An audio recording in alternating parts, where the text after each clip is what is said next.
वो भी मौलाना को देखते देखते वो आदी हो जाते हैं और समझ जाते हैं कि भाई ये भी हमारी ही तरह एक मामूली आदमी है और ये भी हमारी ही तरह जीते हैं। ऐसा नहीं है। हर जिहत में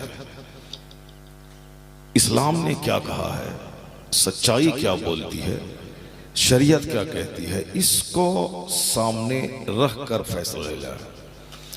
जैसे हर औरत अगर ये समझ ले कि मेरे शौहर के बारे में इस्लाम ने ये कहा है, अगर अल्लाह के अलावा दूसरे को सजदा करना जायज़ होता तो हर औरतों को हुक्म होता कि अपने शौहरों को सजदा करें।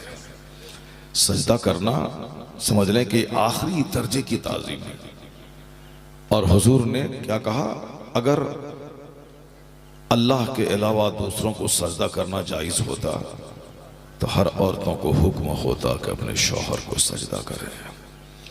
अगरचे सजदा करना दूसरों के लिए हराम है, सजदे इबादत तो कुफ्र है, सजदे ताज़ीमी शरीयत मोहम्मदी में हराम है, लेकिन इस हदीस का तेवर बता रहा है कि शौहर का मकाम कितना बड़ा है। अगर औरत इस हदीस को सामने रखेगी तो कभी अपने शौहर से बदज़बानी नहीं करेगी, कभी अपने शौहर को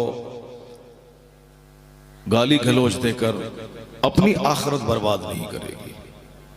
अब चूंकि ये हदीस सामने रहती नहीं है, सरकार का फरमान सामने नहीं रहता है, तो अब क्या होता है कि आम तौर पर समाज में जैसे औरतें जी रही हैं वैसे वो भी अपने शौहर के साथ सलूक करती है।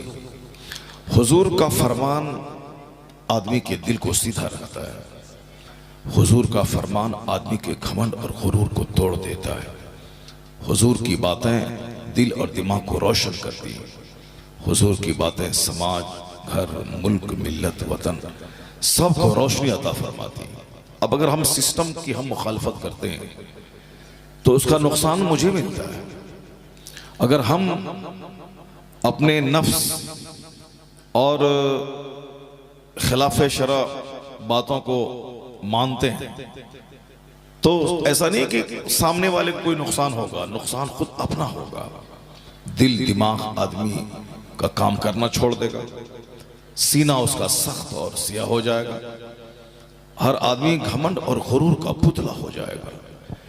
अल्लाह ने अपने महबूब को मॉडल बना के भेजा है, सारी कायनात के लिए मॉडल है, सारी कायनात के लिए आइडियल है मुस्तफ़ा जाने रहमत।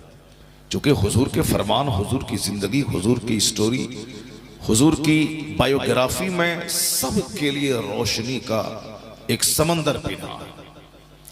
तवज्जो के साथ अगर आदमी 5 मिनट गुफ्तगू सुनता है तो सारी जिंदगी गुफ्तगू उनके सीधा करने के लिए काफी है। और अगर मजा लेने के लिए 5 घंटे भी अगर आदमी सुन ले तो सुनने के बाद उनका सीना और सख्त हो जाता है।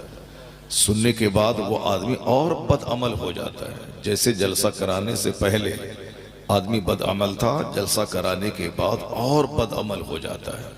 क्यों बदअमल हो जाता है? क्योंकि जलसा कराने का मकसद उसका दीन सीखना नहीं होता है, उनका मकसद होता है रिलैक्स, इंजॉय, रिफ्रेशमेंट, तफरीह, ये मकसद होता है। इसलिए जलसा के बाद आपस में लड़ाई होती है, जलसा के बाद आपस में झगड़े होते हैं, जलसा कराने के बाद लोग आलिमों को गाली देते हैं, जलसा कराने के बाद लोग आलिमों की तौहीन करते हैं। आलिम नहीं आया तो गाली देता है, लेकिन ये नहीं समझता कि जलसा कराने का मेरा मकसद क्या था। मेरा मकसद आका अलैहिस्सलाम का जिक्र जमील करना था, सरकार का फरमान दूसरों तक पहुंचाना था। अगर 4 मुकर्रिर है, एक नहीं आया तो कोई मजबूरी रही होगी, नहीं आया तो उसको लेकर के अपने आप को जहन्नम में पहुंचाने का काम करना क्यों करना है? क्यों गाली देना है? क्यों उस पर तरह तरह के इल्जामात लगाने? इसका मतलब है कि तुम्हारी नीयत सही नहीं थी, और जब नीयत तुम्हारी सही नहीं है तो उनके आने से भी कोई फर्क नहीं पड़ता। वो अगर आ भी जाता तो कोई बहुत बड़ा इनकलाब नहीं होने वाला था। और जिसको तुम बुला रहा था और जिसको तुम गाली दे रहा है तो वो जिसको जो गाली के लायक है वो अगर आ जाता तो उससे कौन सी तब्दीली तुम्हारे समाज में हो सकती थी? इसका मतलब है तुमने एक गलत आदमी का सिलेक्शन कर लिया था। इसलिए होता है कि जलसा कराने का मकसद ये नहीं होता है कि कौम में इस्लाह हो, ये नहीं कि हम इल्म सीखें, जो हम सीखे हैं उसको दोबारा रिवाइज करें और अपने लिए उसमें कोई रास्ता तलाश करें। ये मकसद नहीं होता। मकसद की बुराई की वजह से जलसा के बाद लड़ाई होती है, जलसा के बाद झगड़े होते हैं, आलिमों की तौहीन की जाती है। बड़े बड़े पीर साहब जो बहुत आला खानदान से बिलोंग रखते हैं, अगर वो इत्तेफाक से किसी वजह से नहीं आते हैं तो जिनसे वह मुरीद होने वाला था उन पर वादा खिलाफी का इल्ज़ाम लगाता है, उनकी वह तौहीन करता है, उनको गाली देता है। आलिमों की तौहीन हराम है और बाज़ मौके से आलिमों की तौहीन बंदे को काफिर कुफ्र के करीब पहुंचा देती है। तो जलसा कराना फर्ज नहीं था, आलिम की इज्जत फर्ज थी। जलसा करा करके आलिमों के बेअदब और गुस्ताख हो गए, इसका मतलब है कि जलसा ही नहीं कराना था, बेहतर था कि जलसा न कराते, आलिमों का एहतराम दिल में रहता। लेकिन कौन सा ऐसा काम किया कि जलसा कराने के बाद आलिमों को से गुस्ताखी करने वाले बन गए। इसका मतलब है कि नीयत अगर अच्छी होती है तो काम में बरकत होती है, और अगर नीयत सही नहीं हो तो काम बेबरकत हो जाता है। अब जरा गौर से सुनिए कि दुनिया चलाने वाला अल्लाह है और ये दुनिया का एक न एक दिन यौम इख्तिताम है। ये दुनिया का एक न एक दिन डे ऑफ एंडिंग है इसकी, ये दुनिया खत्म हो जाएगी। जैसे दुनिया कुछ नहीं थी और उसी तरह दुनिया कुछ नहीं रहेगी। जैसे हम लोग कुछ नहीं थे, माँ बाप की शादी हुई, हम कुछ नहीं थे, आप भी कुछ नहीं थे, बाप की शादी हुई और आपकी माँ की शादी हुई। उस वक्त वो दोनों को पता नहीं था कि हम लोगों को औलाद होगी कि नहीं होगी, और औलाद होगी तो कैसी होगी, लड़की होगी या लड़का होगा, या फिर हमारी बीवी पांज रहेगी, हम लोग ऐसे ही बगैर औलाद के रहेंगे।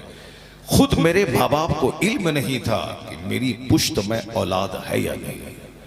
अल्लाह क्या कहता है, हल अता अलल इंसान हीनु मिन अद्दहर लम यकुन शैअन मज़कूरा।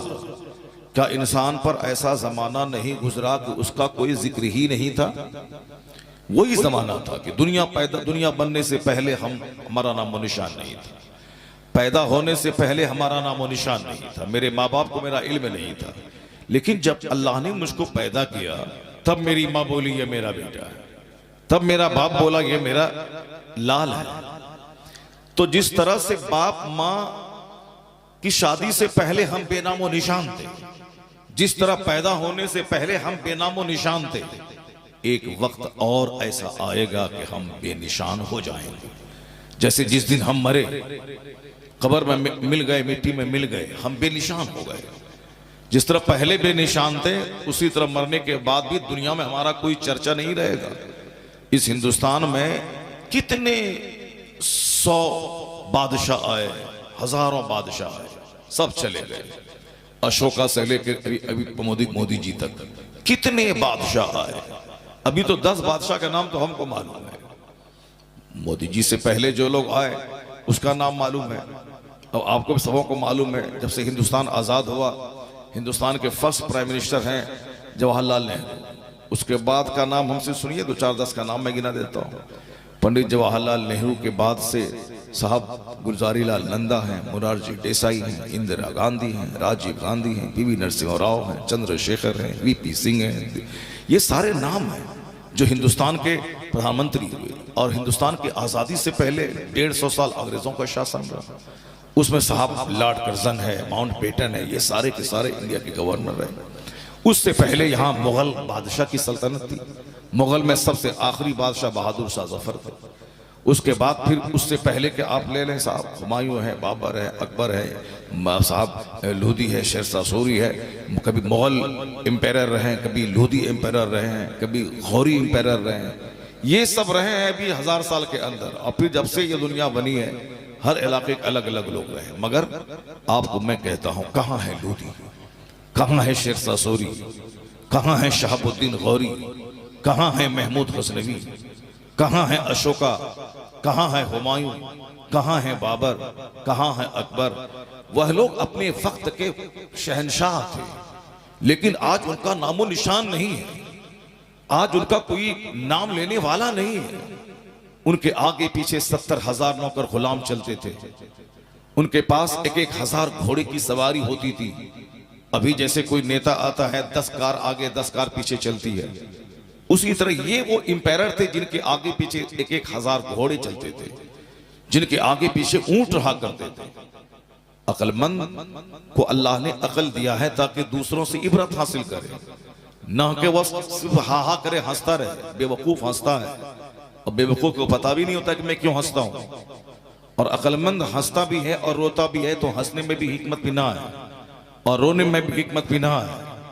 आपने सुना होगा अफलातून बहुत बड़े फिलोसफर थे, उनसे किसी ने आके बोला कि फलां शख्स आपकी बड़ी तारीफ कर रहा था, वो परेशान हो गया, सर पे हाथ रख के बैठ गए, साहब वो मेरी तारीफ कर रहा है। सामने वाला बंदा बोला हर आदमी अपनी तारीफ से खुश होता है, लेकिन आप की तारीफ उसने किया तो आप गमगीन हो गए, फिक्रमंद हो गए। कहा हाँ मैं फिक्रमंद इसलिए हूं कि जो शख्स मेरी तारीफ कर रहा है वो शख्स अहमक और नादान है, तो मैं ये समझ रहा हूं कि मुझसे कौन सी ऐसी नादानी हो गई जो उस नादान को पसंद आ गई। मैंने कौन सी ऐसी नादानी की जो उस नादान को पसंद आ गई। क्यों? कानून और कायदा कुल्लिया यही है कि जब तक नादान से नादानी नहीं करो उस वक्त तक नादान को पसंद नहीं आता। और फिर मैं ये सोच रहा हूं कि वह नादान मेरी कौन सी नादानी को देख लिया जो वो पसंद कर रहा है। आजकल अक्सर लोग उसी कबीले के हो गए हैं, जो जिस तरह के लोग होते हैं, जिस तरह का ज़र्फ होता है, उसी तरह की बातें वो पसंद करना चाहते हैं। अपनी बुराई की तनकीद कोई बर्दाश्त नहीं करना चाहता, अपनी इस्लाह कोई पसंद नहीं करता, अपनी बदअमली की तनकीद कोई पसंद नहीं करता है। बदअमली की तनकीद सुनना यह तबीयत पे बहुत गिरा गुजरता है। जैसे मैं नमाज नहीं पढ़ता हूं, अगर कोई शख्स मुझे कहता है कि नमाज छोड़ना हराम है, गुनाह कबीरा है, ये मेरी तबीयत पे बड़ा गिरा गुजरता है। ये मुझको क्यों समझा रहा है? मैं पैसा वाला हूं, मैं अक्लमंद हूं, ये मुझको क्यों कह रहा है? तबीयत पे गिरा गुजरता है वास।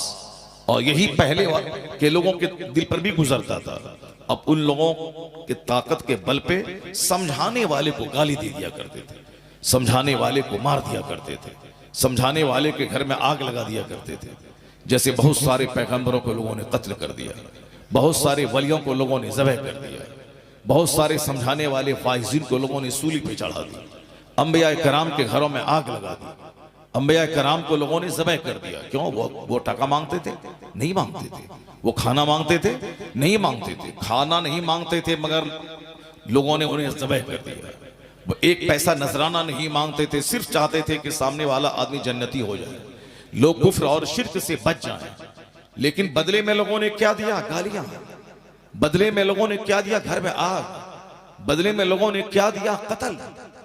ऐसा नहीं कि आज के दिन में साहब मौलाना साहब समझाते हैं, मौलाना साहब में अमल नहीं रहा इसलिए बात में असर नहीं रहा। तो वह लोग जो अमल का पैकर थे, वह लोग जो अल्लाह के महबूब थे, वह लोग जो नबी और रसूल थे, जो एक लम्हा भी जिसका वक्त बेकार नहीं गुजरता, रसूल रहे, उनकी बोली उस पत्थर दिल पे असर नहीं करती है।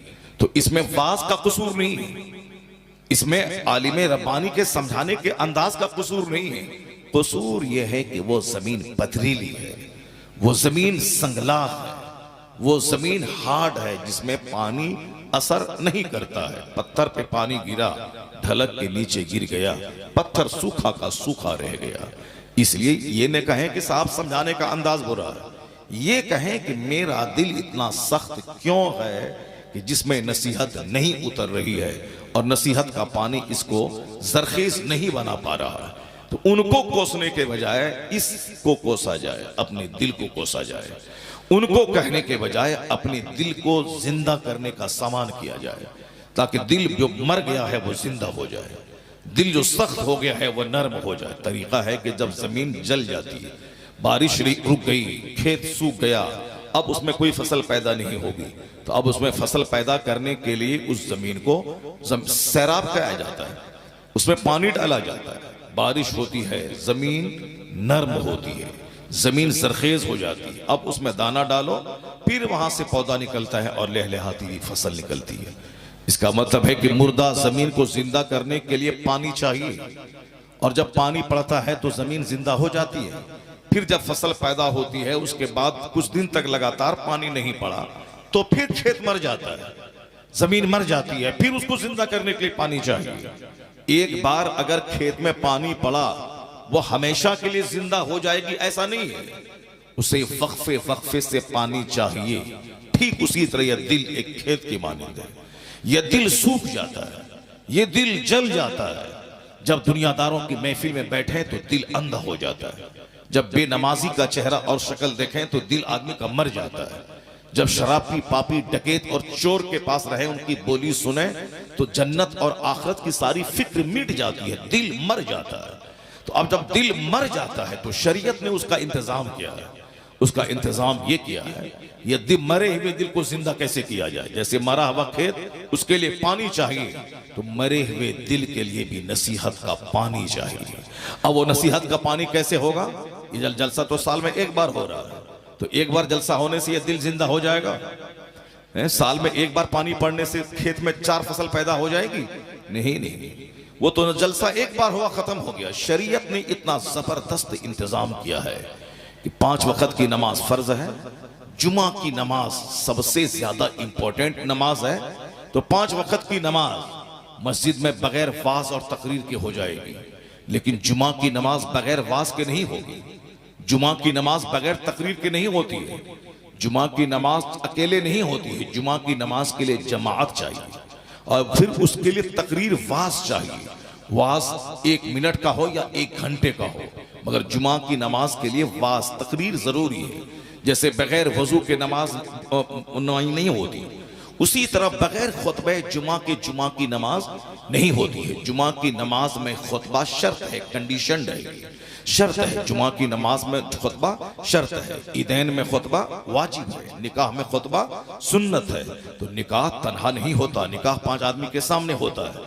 इसका मतलब है शरीयत यह चाहती है कि जहां गैदरिंग हो, जहां मजमा हो, जहां 10 लोग रहे, वहां वाज किया जाए, वहां समझाया जाए। अक्लमंद भी समझने से और अक्लमंद हो जाता है। और समझाना सबके लिए जरूरी है, चाहे वह फिलोसफर हो, साइंटिस्ट हो, चाहे कोई भी हो, मगर समझाना सबके लिए जरूरी है, समझना सबके लिए जरूरी है। कुरान सुनना, कुरान पढ़ना, ये दोनों सबके लिए जरूरी है। चाहे पीर हो, फकीर हो, मौलाना हो, कुतुब हो, अब्दाल हो, यहां तक के पैगंबर आज़म अलैहिस्सलाम जिस पर कुरान नाज़िल हुआ, उन्होंने हजरत अब्दुल्ला इब्न मसूद से कहा कि तुम मुझको कुरान सुनाओ। कहा सरकार मैं आपको कुरान सुनाऊं, आप पे तो कुरान नाज़िल हुआ है। वो सरकार ने क्या कहा? मैं तुमसे सुनना चाहता हूं, मैं तुमसे सुनना चाहता हूं। अब्दुल्ला इब्न मसूद कुरान पाक की तिलावत करने लगे। तिलावत करते करते जब एक आयत पर पहुंचे, वह जिना बिका अला हाउलाए शहीदा, तो हुजूर ने इशारा करके उनसे कहा कि अब रुक जाओ।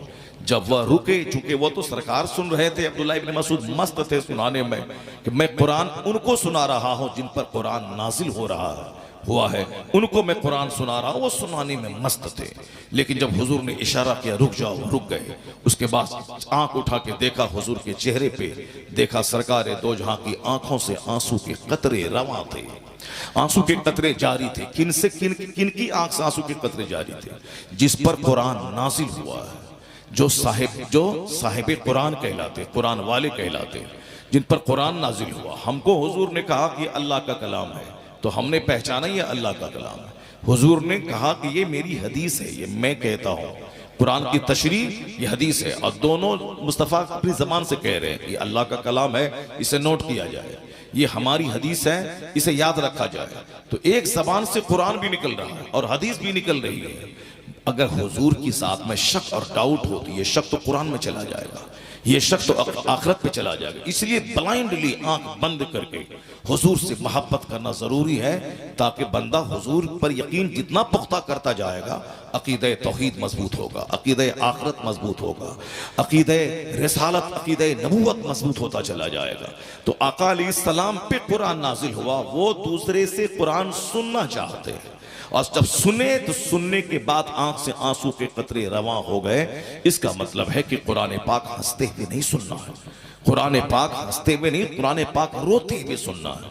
कुरान पाक नाजिल हुआ है हुस्न के साथ। हुस्न के माने होते हैं सोरो, हुस्न के माने होते हैं गम, हुस्न के माने होते हैं सफरिंग, यानी कुरान पाक गम के साथ नाजिल हुआ है। सरकार दो जहां पे जब वही नाजिल होती थी, ठंडी के जमाने में, कड़ाके की सर्दी के जमाने में भी सरकार की पेशानी पे पसीने निकल आते थे और हदीस में आया है कि हुजूर की पेशानी पे जो पसीने आते थे वो पसीने मोतियों की तरह चमकने लगते थे। सरकार की पेशानी पर पसीने आते थे, इसका मतलब है कि बहुत तकलीफ के साथ वही नाजिल होती थी। और जर्स की आवाज, कभी कभी घंटी की आवाज आती, आका अलैहिस्सलाम पर कैफियत तारी हो जाती, जिब्राइल अमीन आके आप पर कुरान पाक नाजिल फरमाते। फिर सरकार दो जहां जब से फारिग होते तब अपने सहाबी से कहते कि इसको नोट कर लिया जाए, फिर वो नोट करते। और आज तो 300 पारे हमारे सामने बिल्कुल मुस्तहफ की सूरत में प्रिंटिंग प्रेस से निकल के मौजूद है। एक एक मस्जिदों में 1,000 कुरान पाक के नुस्खे हैं। लेकिन आज से 1400 साल पहले साहबे कराम के अहद में हड्डी पे, पत्थर पे, दरख्त के पत्तों पे, लकड़ियों पे ये सब लिखे जाते थे और एक साथ यकजा कुरान नहीं था। और आज तो पढ़ने में, मगर वह लोग उस वक्त में हाफिज कुरान थे, उसको पढ़ते थे। और आज तो हमें कुरान पाक पूरा पढ़ना मेरे लिए आसान हो गया है, क्योंकि प्रिंटिंग प्रेस से पूरा कुरान छप के सामने आ रहा है। हमें ढूंढना नहीं कि सूरह यूसुफ कहाँ है, हमें ढूंढना नहीं कि इसके बाद कौन सी सूरत है, हमें ढूंढना नहीं कि सूरह ज़िलज़ाल के बाद कौन सूरत आएगी। यह सब सेटिंग हमारे सहाबा ने की, अब उसके बाद आज हमारे लिए वो आसान हो गया है। तो कुरान पाक का पढ़ना गम के साथ, हंस के नहीं, रोने के साथ, आंसू निकली जैसे हुजूर की आंखों में आंसू के कतरे थे। सरकार दो जहां रो रहे थे जब अब्दुल्ला इब्न मसूद कुरान पाक आपको सुना रहे थे। तो जब भी मौलाना कुरान बोले, हंसी नहीं, मजाक नहीं, हाँ टेटा नहीं, बल्कि गम के साथ सुना जाए, आंसुओं के साथ सुना जाए। और ये रोना बहुत जरूरी है, आखिरत के लिए भी रोना जरूरी है। हुजूर फरमाते हैं ऐनान ला तमस्सुहुमुन नार, सरकार कहते हैं 2 आंखें ऐसी हैं, मेरी माँ बहन बेटियां गौर से सुनो, ऐसा नहीं खाया पिया मर गया मरदूद फातिहा न दुरूद, कोई जिंदगी का मकसद नहीं, ऐसा नहीं है। ये जिंदगी तो ट्रायल और आजमाइश की जगह है। मैंने ये बातें इसलिए शुरू कर दी है, आप नर्वस ना हो जाएं कि दुनिया में इस्लाम मुखालिफ हालात पैदा हो रहे हैं। आप नर्वस मत हो जाएं कि अमेरिका दुश्मन, अमेरिका दुश्मन, साहब इसराइल दुश्मन, फ्रांस दुश्मन, जर्मनी दुश्मन, आयरलैंड दुश्मन।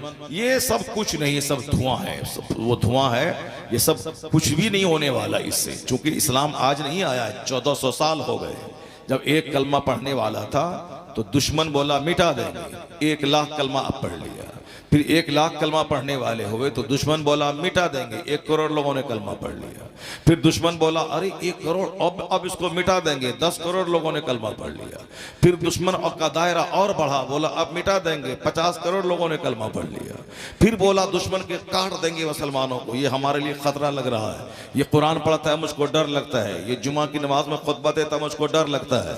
अभी मैंने आज एक क्लिप देखा, और एक हिंदू महासभा का एक आदमी है, वो जुमा के खुतबे पे पाबंदी लगाने की बात कर रहा है। वो पिटीशन दे रहा है कि जुमा के दिन मुसलमान जमा होता है, इसका मौलाना भाषण तकरीर करता है, उससे दंगा भड़क सकता है, इसीलिए जुमा के खुतबे को बंद करवा दिया जाए। देखिए कहां तक बात पहुंच रही है, जुमा की तकरीर को बंद करवा दिया जाए। जुमा में वाज नहीं होना चाहिए, जुमा में मुसलमान वाज करते हैं, तकरीर करते हैं, बंद होना चाहिए, बंद होना चाहिए। वो इस तरह की बातें वो कर रहे हैं। जुमा के खुतबे से जिंदगी मिलती है, जुमा के खुतबे से साहब मुर्दा दिल जिंदा होता है, जुमा के खुतबे से दुनिया वालों को इल्म का साहब नॉलेज का पैगाम मिलता है। लेकिन शरारत इस हद तक आगे बढ़ गई, लोग आखिरी हद तक यहां तक पहुंच चुके हैं और आपको खेलने से फुर्सत नहीं। लोग जुमा के खुतबे को रोकने की बात कर रहे हैं, बाज़ाब्ता पिटीशन दे रहे हैं। अगर वो पिटीशन एक्सेप्ट हो गया तो जहां तक उसका बस चलेगा वो वहां तक रोकवा देगा। मैं भी संभल गया था 4 दिन पहले, वहां देखा मस्जिदों में अजान, मस्जिदें हैं आलीशान, मगर नमाज ये अजान माइक पे नहीं हो रही। मैंने कहा क्या हुआ, कहा नहीं अब वो बहुत पहले उतार दिया गया है, अब अजान नहीं हो रही।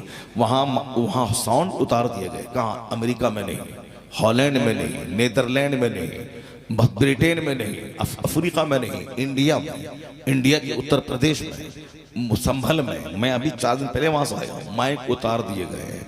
अब हाँ, मगर आपके यहाँ माइक चल रहा है, इसका ये मतलब नहीं निकला कि ये आज़ादी का गलत इस्तेमाल किया जाए। और 2 बूढ़ा नमाज पढ़े, बाकी गांव के 98-99% लोग सब आराम से सोए रहें, अब मस्ती करें, सिनेमा देखें रात के 2 बजे तक और सुबह 10 बजे तक सोए रहें और खूब आराम से खाएं पिए। हमारे घर में आग नहीं लगेगी और हम मस्त हैं, वो संभल वाला जला है, हम नहीं जले हैं, ऐसा नहीं है। वो आग के लपट आपको भी जला के राख कर देगी। तो उस लपट से पहले वो अजान जो मस्जिद से आ रही है, अल्लाह अकबर, अल्लाह सबसे बड़ा है, उसका एक ही रास्ता है कि उस आवाज पे लब्बैक कहते हुए लोग मस्जिद की तरफ चले और मस्जिद को आबाद करें, नमाज पढ़ें।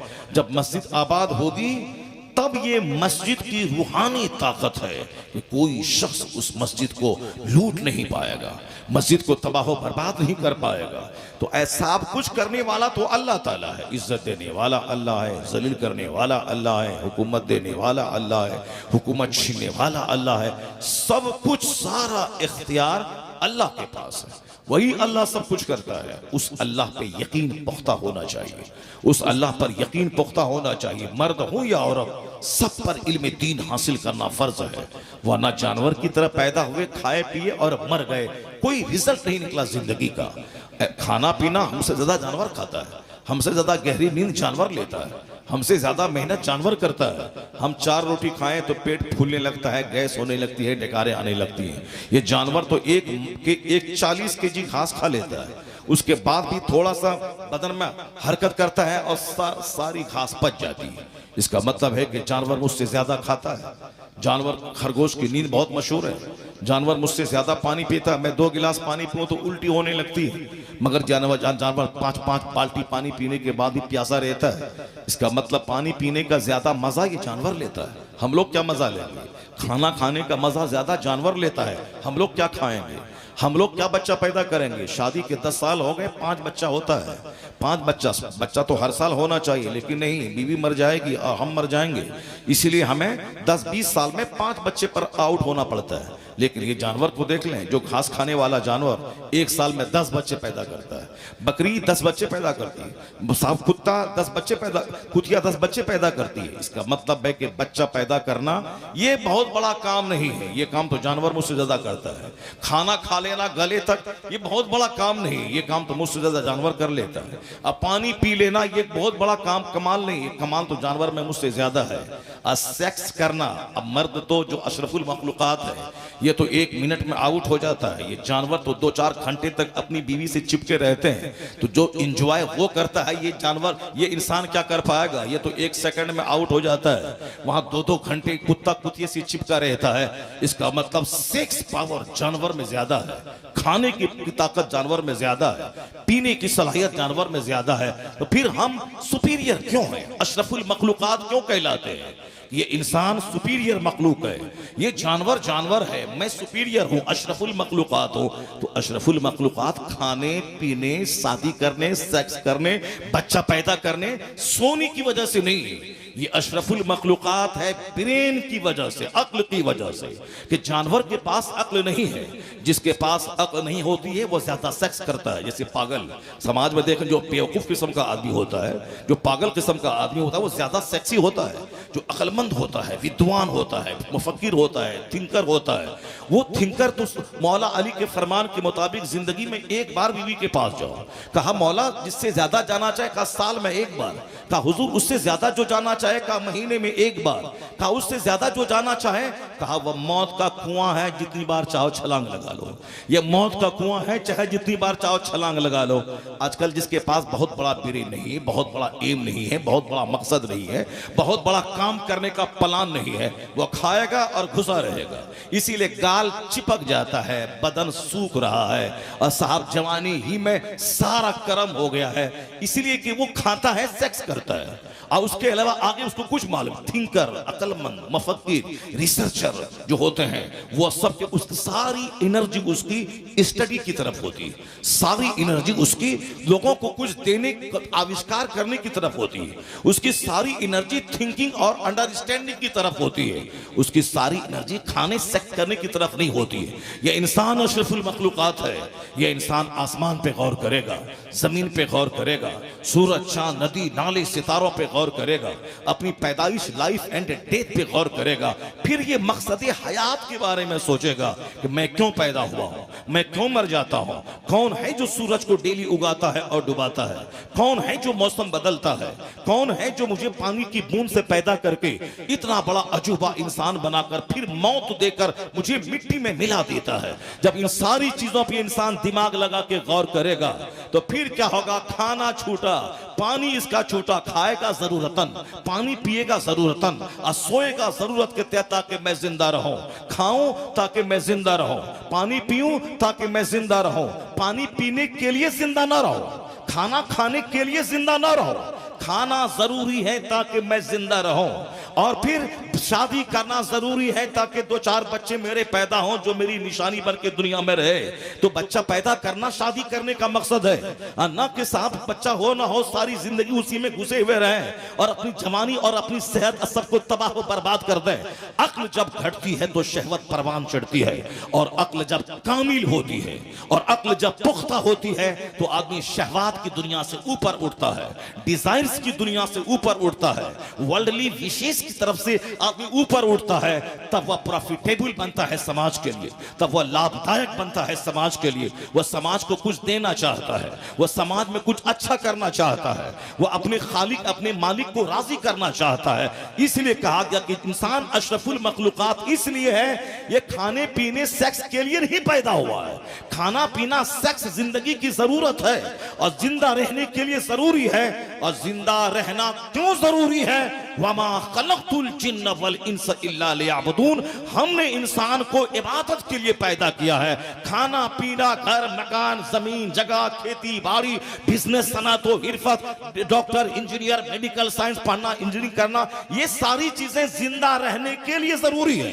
और जिंदा रहना जरूरी है खुदा की इबादत के लिए। इसलिए आदमी जब इस पॉइंट पे गौर करता है कि अल्लाह ने इंसान को अक्ल सलीम दिया है और इस अक्ल का इस्तेमाल करते हुए हराम और हलाल, जायज और नाजायज में ये फर्क पैदा करता है, तब यह इंसान शरीर नहीं बनता, अपनी पेशानी जमीन पे झुका के कहता है, रब्बना इलाही, तूने इस दुनिया को बेकार नहीं पैदा किया, मा खलक़त हाज़ा बातिला, तूने इस दुनिया को बेकार नहीं पैदा किया।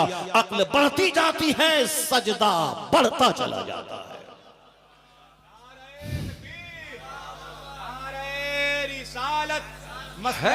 आला हजरत फैज़ाने हुजूर मुजाहिदे मिल्लत, फैज़ाने हुजूर ताजुश शरिया, उर्से मुक़द्दस। सिर्फ वो बैज पहना है, हम बैज तो पहना भाई, गौर से सुनिए जो मैं कह रहा हूं। सिर्फ रस्म और रिवाज की पाबंदी मत कीजिए।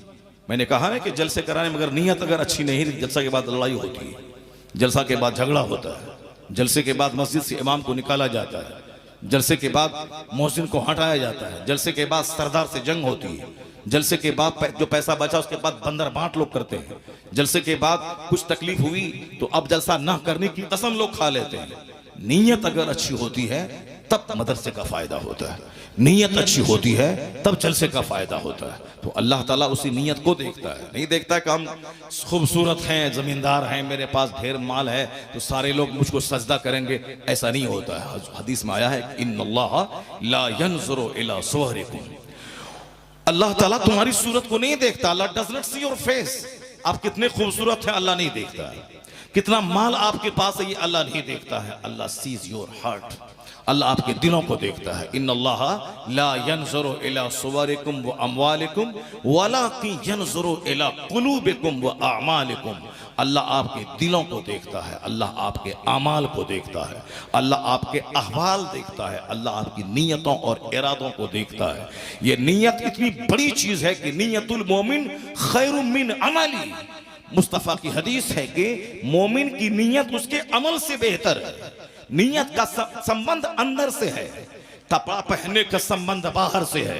अंदर मन काला है, व्हाइट एंड व्हाइट पहन लिया, अंदर में है कीना और हसद और जलन, ब्रांडेड कंपनी का जूता और ब्रांडेड कंपनी का चश्मा पहन लिया।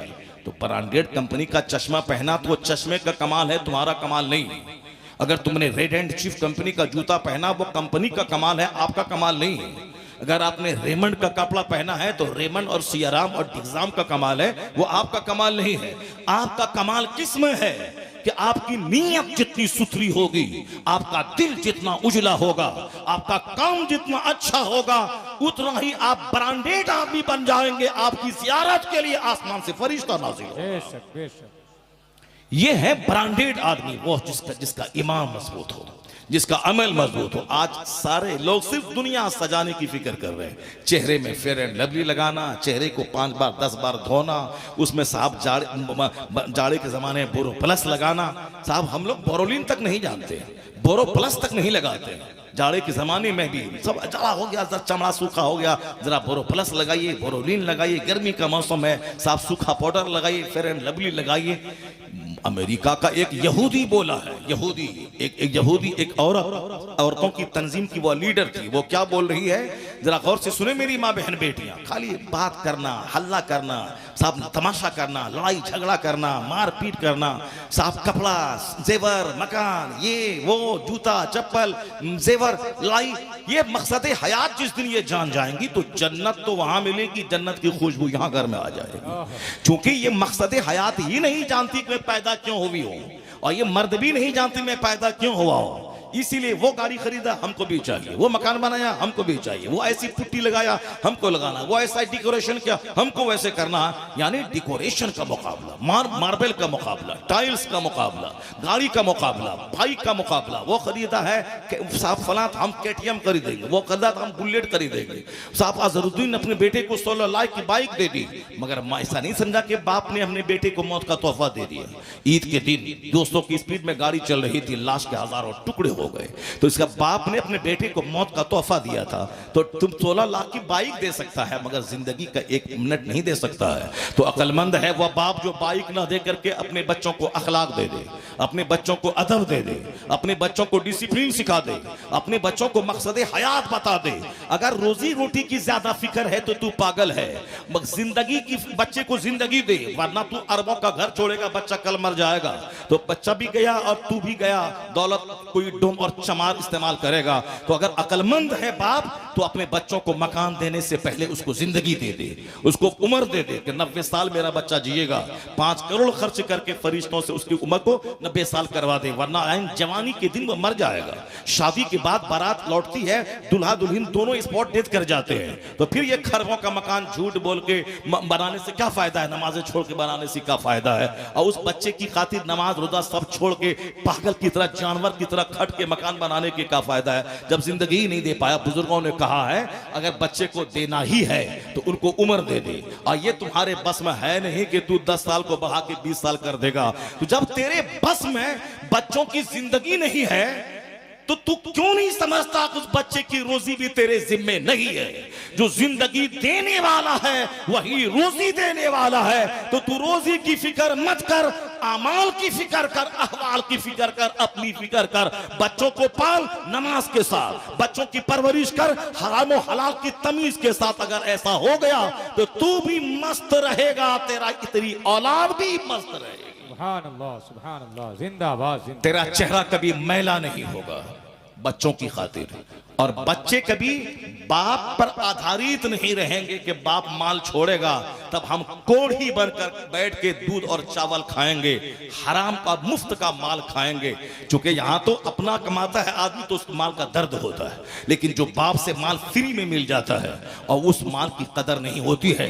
इसीलिए बाप जो बाप का नहीं कुछ कमाया था तो बेटा मेहनत करके IAS ऑफिसर बन के खरबों की दौलत जमा कर लेता है, और जब उनके बेटे को मुफ्त की दौलत मिल जाती है उनका बेटा शराब पी पी के सारी दौलत बर्बाद कर देता है। यही जब से दुनिया बनी है तब से यही चल रहा है, यही सिलसिला है। अपने बाल बच्चों को मुफ्त की दौलत छोड़ के मरने की तमन्ना मत कीजिए, वरना अजमेर का वो मुजाविर जो मुफ्त का पैसा कमाता है, दूसरे आने वाले जायरीन के जेब पे नजर रखता है, उनके बेटे कितने 100 की तादाद में जेल में बंद हैं।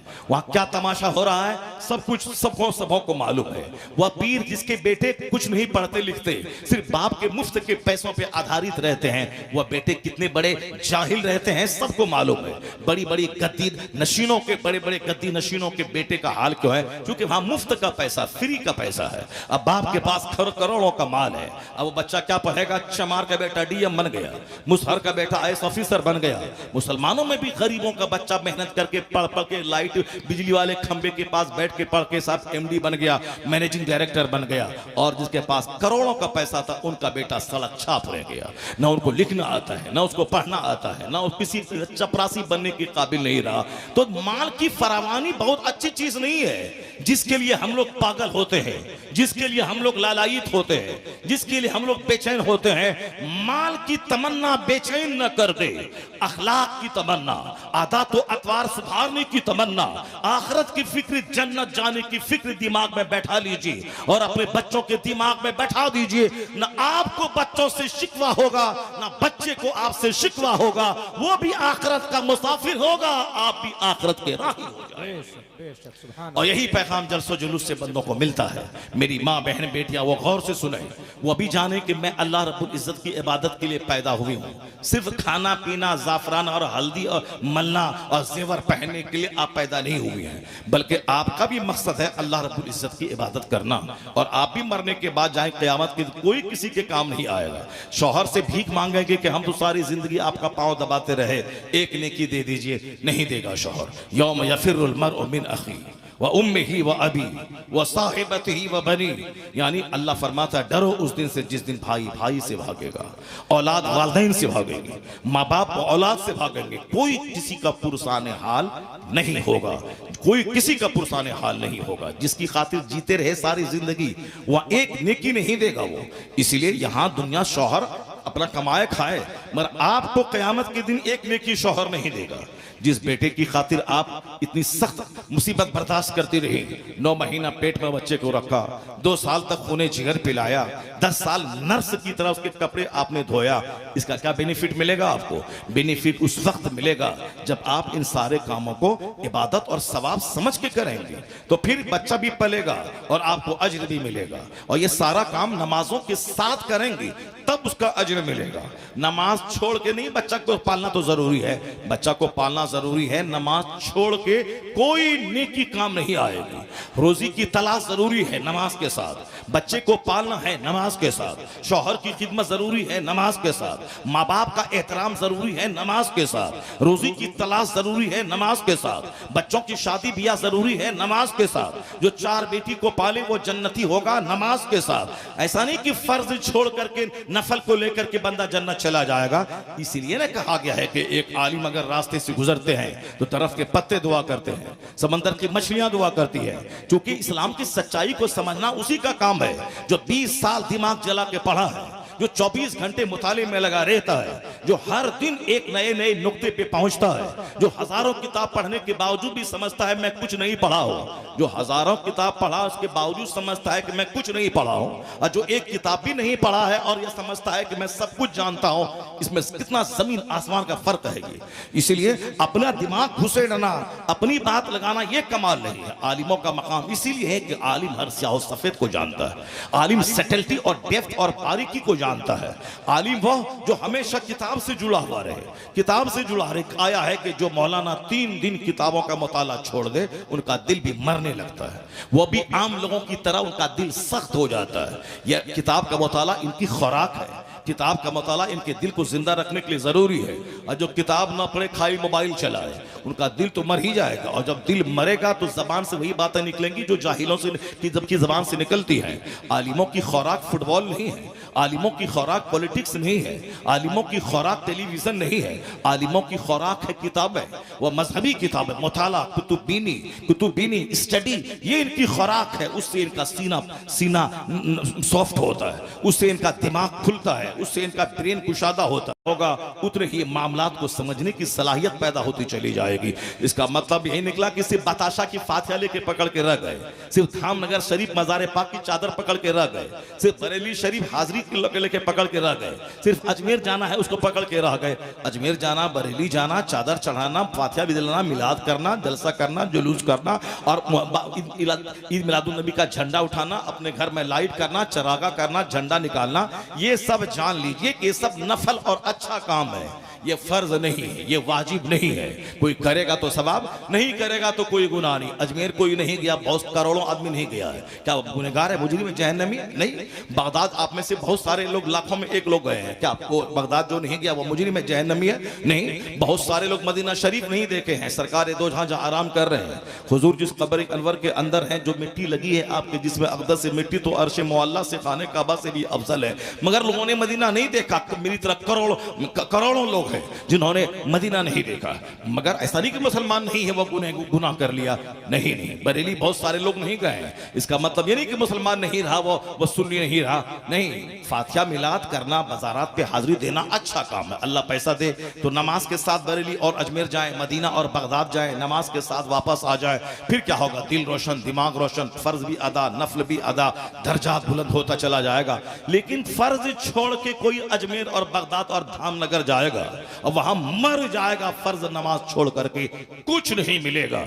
आला हजरत रज़ी अल्लाह ताला अन्हो ने किताब में लिखा है कि ज़कात का 1 रुपया वो फर्ज है, आप कोई 1 करोड़ की मस्जिद बना दे वो नफल है, और ज़कात का 1 टाका जो फर्ज है वो फर्ज है। जब तक ये 1 टाका नहीं निकालेगा 1 करोड़ की मस्जिद बनाने का फायदा उसको नहीं होगा। क्यों? इसलिए कि वो नफल है और ये ज़कात फर्ज है। और कोई शबे बारात में 1000 रकअत नमाज़े नफल पढ़ ले, ये नफल नेकी है, ये नफल नेकी लटकी हुई रहेगी, और जब तक कि वह फजर, ज़ोहर, असर, मगरिब, इशा ये फर्ज ना पढ़ ले, ये फर्ज है। और शबे बारात की रातों में नफल पढ़ना वो नफल है, और कोई नफल काबिल कबूल नहीं जब तक कि बंदा फर्ज ना अदा करे। अपना हज करना फर्ज है, 50 आदमी को हज और उम्रा करवाना नफल है, अपना न करे और सबको करवाए, सबको करवाना नफल है, अच्छा काम है, सवाब मिलेगा। लेकिन कब मिलेगा? जब अपना फर्ज अदा कर लेगा। पूरे गांव वाले को इफ्तार करवाना ये नफल है, अपना रोजा रखना फर्ज है, अपना रोजा कोई नहीं रखे अब पूरे गांव वाले को डेली इफ्तार करवाए, समोसा और साफ पकौड़ा खिलाए। हम तो 100 आदमी को खिलाते हैं डेली, हम अकेला नहीं रखे तो क्या हुआ? नहीं होगा, मनमानी नहीं चलेगी। शरीयत वही जो कुरान कहता है, शरीयत वही जो मुस्तफा कहते हैं, बात चलेगी शरीयत की, कानून की बात चलेगी, कुरान हदीस की बात चलेगी, ना कि हमारी बात चलेगी। हमारी औकात क्या है? हमारे पेट में तो 2 केजी पाखाना रहता है, इसी में समझने की मेरी औकात क्या है। हमारे पेशाब की थैली में 1 केजी पेशाब रहता है, जब पेशाब लगता है तो आदमी लुंगी में काट डालता है, इसी से अपनी औकात समझ लें। हमारी औकात है कि जब सो गए तो मुर्दा हो कोई ज़बह कर दे पता नहीं चलेगा, ये हमारी कमजोरी है नहीं, ये हमारी कमजोरी है पाखाना, ये हमारी कमजोरी है पेशाब, ये हमारी कमजोरी है बीमारी, ये हमारी कमजोरी है बाल बच्चों की मौत, ये हमारी कमजोरी है मौसम की तब्दीली, ये हमारी कमजोरी है जालिम बादशाह के मेरी गर्दन पे मुसल्लत हो जाना, ये हमारी कमजोरी है तूफान का आके पूरे गांव, पूरे मोहल्ले को तूफान का उजाड़ देना। ये दुनिया के पल पल में ये आफात पोशीदा है। तो इसमें ये बंदे की जो कमजोरी का पुतला है, जिसके पेट में पखाना, जो माँ के पेट से माहवारी खून खा के पैदा हुआ है, दुनिया में शर्मगाह से निकला है, ये कैसे बड़ा होगा? इसकी सोच कमजोर पैदा हुआ है, कमजोर सोच है। इसलिए कमजोर जो पैदा हुआ उसके फलसफे कमजोर होते हैं। दूसरा आदमी कुछ बनाया, दूसरा तीसरा आदमी उससे अच्छा बना दिया, कोई अच्छी बात बोला उससे बड़ी अच्छी बात कोई दूसरा बोल लिया, कोई 10 किताब लिखा कोई 25 किताब लिख दिया, कोई अच्छी शायरी की को उससे अच्छी शायरी कर दी। ये दुनिया में आदमी का मुकाबला तो होगा, मगर रब आला का, चूंकि कोई दूसरा रब ही नहीं है जो उस रब का मुकाबला कर सके, उस रब के कलाम का मुकाबला कर सके। तो बंदा कमजोर है, इसकी सोच कमजोर है, और अल्लाह ताकतवर है, वह अजीज है, वह गालिब है, उसका मद्दे मुकाबिल कोई नहीं है। इसलिए अल्लाह की बात परफेक्ट है, अल्लाह की बात डाउटलेस है, अल्लाह की बात तमाम कैपेसिटीज एबिलिटीज की हामिल है, अल्लाह की बात तमाम चेंजेबल पोजीशन से पाक है, अल्लाह की बात बदलती नहीं है। लोग बदलते रहे मगर खुदा का कलाम नहीं बदलता। इसलिए अपना नहीं चलाना है, चलेगा उसी का जो हमारा पैदा करने वाला खालिक और मालिक है। वमा तशाऊना इल्ला अयशा अल्लाह। हमारे चाहने से क्या होता है? होता वही है जो मंजूर खुदा होता है। मौला अली कहते हैं, मैं चाहता कुछ हूं और हो कुछ जाता है। यही तो इस बात की दलील है कि अल्लाह है, कि हमारा चाहा हुआ सब काम नहीं होने देता, वो अल्लाह रब्बुल इज्जत अपनी मर्जी मुसल्लत करता है। ये सारी बातें इस दिमाग में आने के बाद तब आदमी का दिल रोशन होता है, तब अल्लाह का डर पैदा होता है। दुनिया पूरा एक दस्तरखान है। अब इसी पॉइंट को मैं और क्लियर कर दूं, फातिहा मिलाद दरगाहों की हाजिरी जिसको हम लोग लिए रहते हैं और जिसकी खातिर हम लोग मरते हैं और आपस में दंगे करते हैं, पीर के नाम पे दंगा, मजार के नाम पे दंगा। क्यों दंगा? नमाज के नाम पे कोई दंगा नहीं है, रोजा हज ज़कात के नाम पे कोई टेंशन नहीं है, टेंशन किसके नाम पे है? पीर के नाम पे है। टेंशन किसके नाम पे है? साहब मुरीद के नाम पे है। टेंशन किसके, जबकि पीरी मुरीदी कोई चीज ही नहीं है इस दौर में। पीरी मुरीदी का मतलब है मखदूम अशरफ जहांगीर सिमनानी, वह ईरान छोड़ के आए बंगाल, अलाउल हक पंडवी रजी अल्लाह तआला अन्हु के हाथ पे हाथ दे दिया। मतलब बैअत का मतलब बिक गया, बादशाह छोड़ दी, यहां आके बिक गए। और जब बिक गए तो फिर मुर्शिद ने उसे ऐसा निखारा कि फैजाबाद इलाके कुछ पंडितों के इलाके में इस्लाम का सबसे बड़ा मुबल्लिग बना के अलाउल हक पंडवी ने भेज दिया, जो पूरे इलाके में मजहब और मिल्लत का काम करता रहा। यह है पीर की मोहब्बत में वतन छोड़ दिया, मुल्क छोड़ दिया। पीर की मोहब्बत में सारी जायदाद छोड़ दी। पीर की मोहब्बत में 30 साल उनका बिस्तर ढोया। उस्मान हारूनी गरीब नवाज के मुर्शिद है। उस गरीब नवाज से किसी ने पूछा कि बाबा आप इतने बड़े मखदूम इंडिया के कैसे बन गए? कहा मैंने मुर्शिद की 30 साल खिदमत मैंने की है, 30 साल मैंने उस